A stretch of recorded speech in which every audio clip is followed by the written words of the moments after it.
Hello chess friends and welcome to Jozarov's chess channel and welcome to the TCEC season 15.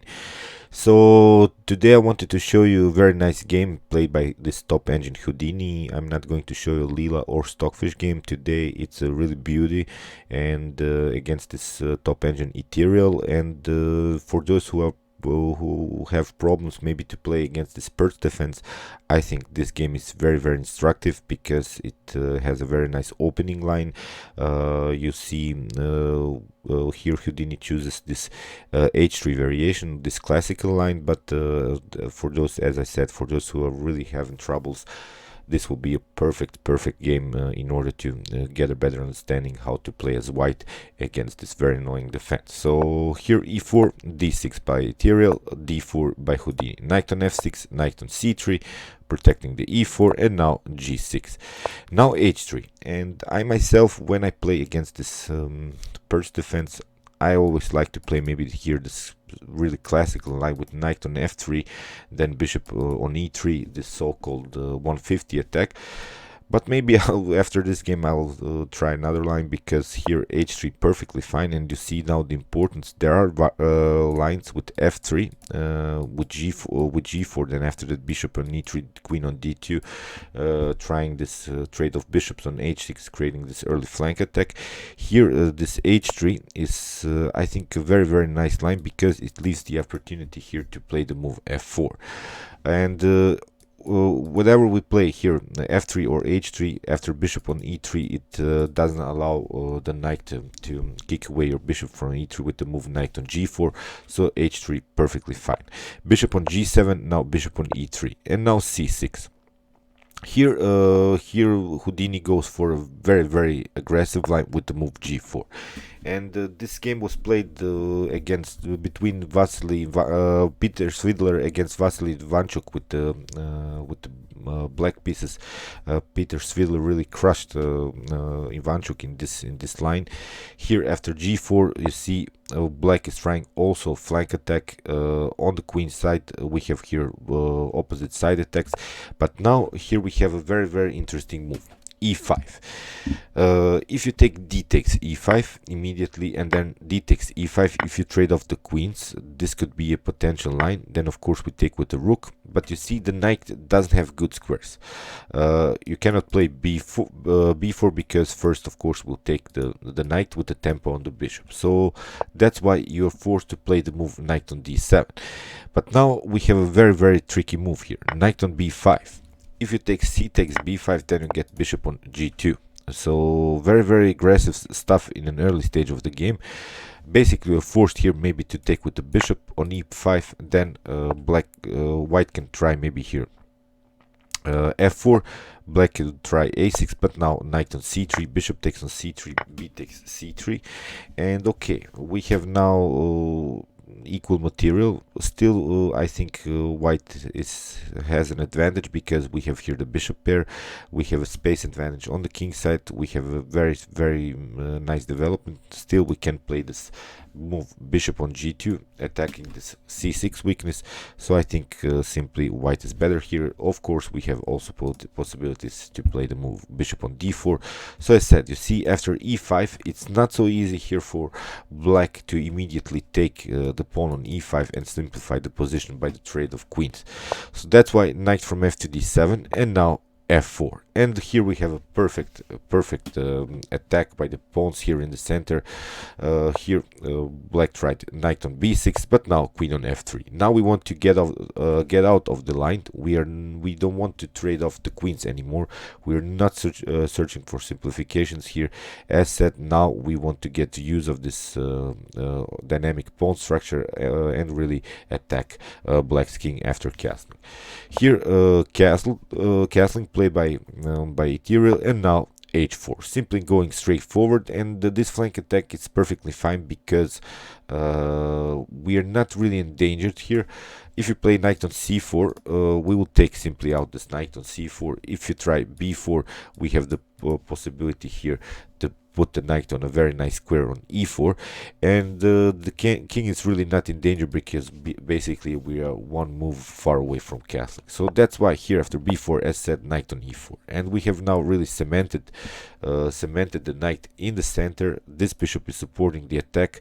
This bishop, although it's not developed, it has a very nice diagonal, so it has still a very nice activity. Still, we can play maybe some knight on h3 ideas and simply push this pawn forwards.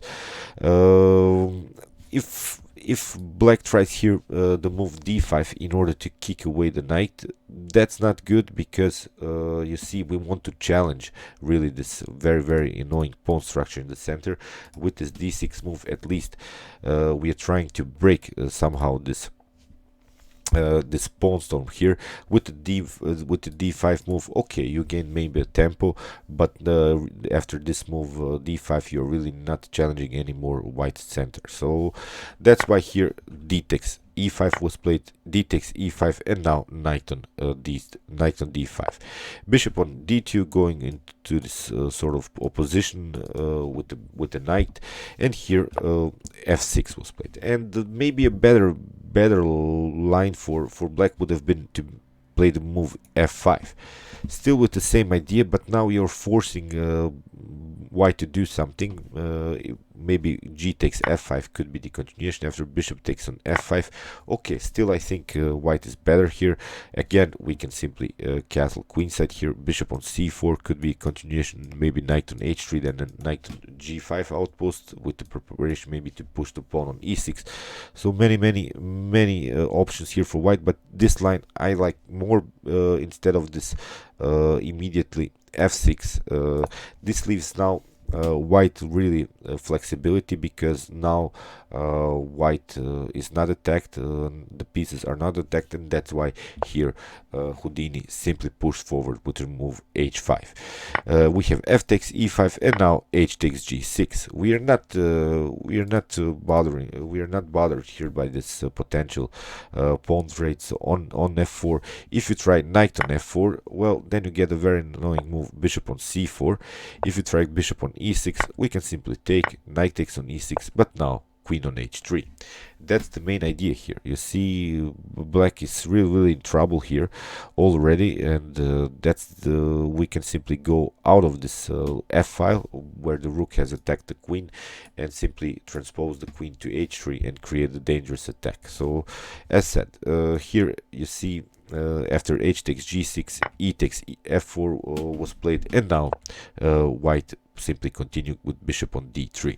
Again, we are not bothered by this potential h takes g6 move. Again, we will simply play queen on h3.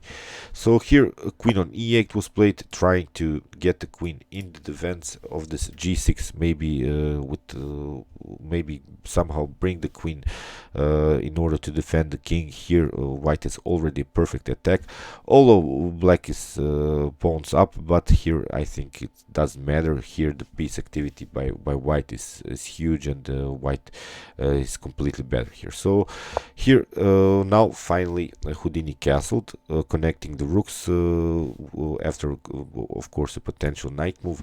Here we have still flexibility in the game, and here black tried bishop on a6. This is a good positional move. We want to, of course, get rid of this annoying bishop, which is really aiming on the king side. But here Houdini simply took, bishop takes on a6, knight takes on a6, and now finally g takes h7. King on h8. This is always a good idea to get behind this pawn, because it's not easy now for white to attack these pieces with some rooks or the queens, because we have now the king in front, the pawn in front of the king. But how to attack this king here when we have pawn in front? So basically we're searching for this g6. If we bring the knight here on g6, then of course it would be a checkmate, or you're forced maybe to give up the queen on g6. So That's why here queen on d3. This queen on d3 supports this g6. So far it's not possible, but of course with the preparation, maybe to play knight on f3, knight on h4, and then knight on g6. Of course, we will also have to get rid of this knight from this diagonal, but that's it. This would be a very nice idea in the continuation of the game. If you try something like knight from a to c7 immediately, then you get, you see, knight on f3. If you move the rook on d8, then you get this very annoying move knight on h4 with the preparation to play the move knight on g6.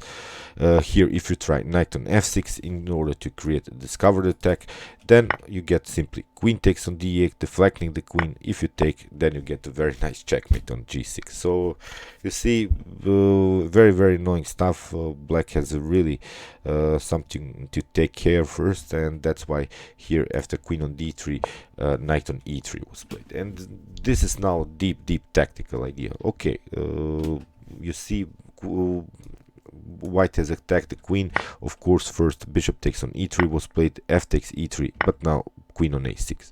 And okay, now finally black has liberated this diagonal for the bishop, but black will still need many moves in order to attack checkmate, create checkmate threats here around white's king. Okay, now white has sort of a development problem. We have to play knight on e2, maybe knight on g3, somehow connect these two knights in the center, and still try to create this idea with this check on g6.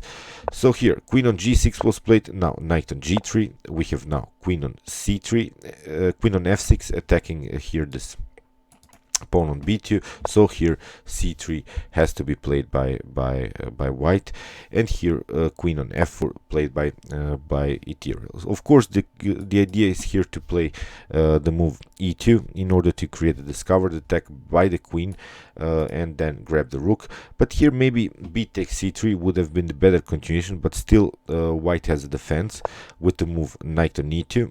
And if you try here c2, in order to attack the rook and try really to challenge here this b2, then you have a very nice move, rook on d4. This would be a defensive idea here for white, because you cannot play c5 in order to kick away this rook, because then we have first the trade of queens, and this position, of course, with the piece up would be simply better after a trade of queens, because then we don't have any more this dangerous threats on b2.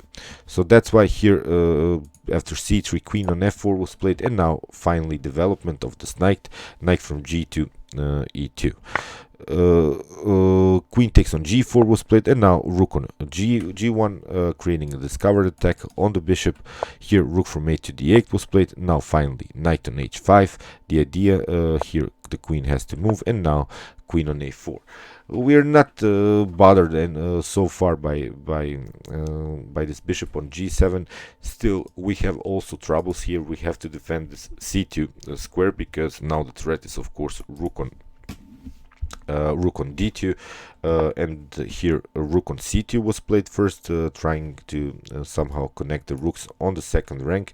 Here knight takes on g7, rook takes on e2, but now knight on e6. And this is now a very nice idea by Houdini. He gives up material, but just in order to bring the queen somehow into the game. He wants to deflect the queen from this very annoying fourth rank, because then we can simply take out this b4 pawn and create dangerous attacks here around black's king. Queen on e6, you see queen takes on b4 was played, and now rook on f2. We want to connect the rooks again on the second rank, and also we are trying this pawn move here, e2 e1, but it's already too late, because now we have queen on h4, queen on d6 was played, and now rook on g8, rook takes on g8, h takes g8. Of course you have to take, but in this position Ethereal resigned, because if you take, then you get very annoying stuff again. Queen on g4 first, king on f7, rook on h7. If you try king on e8, then you get queen on c8. You see, you're forced to cover with the queen here, but then you get rook on h8. And here, if you try instead of here king on e8. If you try king on f6, then you get simply rook on h6. You have to move the king, then we can simply take the queen. If pawn takes, then simply we can take this pawn on e3, and again it's completely winning endgame here for white. So as said, these top engines, they're really something else. I really love to watch these games because they're really helping me. I'll surely try this h3 line because I was really a little bit stuck to this 150 attack against the Pirc defense. As said, I'll simply try it out because now I saw these lines, and as said, I just enjoy to watch these games. Basically, whenever I have a minute or two, I just watch on this chess website. Chess bomb all of these games, and then after that I try to analyze the game. I try to see the best continuations, and this, I think I'll be unbeatable after this game in the Pirc defense. Okay, I hope you enjoyed this game. We'll continue to follow the TCEC season 15 with some more Lila and Stockfish games, and I wanted to show you first Lila game, but it was really too complex, and I need more time in order to analyze all of these variations. But I'll show you. It was really great game, but it was also a long game. We had really many of these tactical ideas, and I wanted to prepare more because it was really one of the most beautiful chess games that I've ever seen, and I promise you I'll publish it in the continuation of the series. Okay, I hope you enjoyed this game. Meanwhile, you can watch my other chess games played by these top engines, and you can also watch my commented chess games in which I show you the regular tournaments that are played these days, and you can also subscribe to my channel. Thanks you for watching, guys, and chess is the best, of course.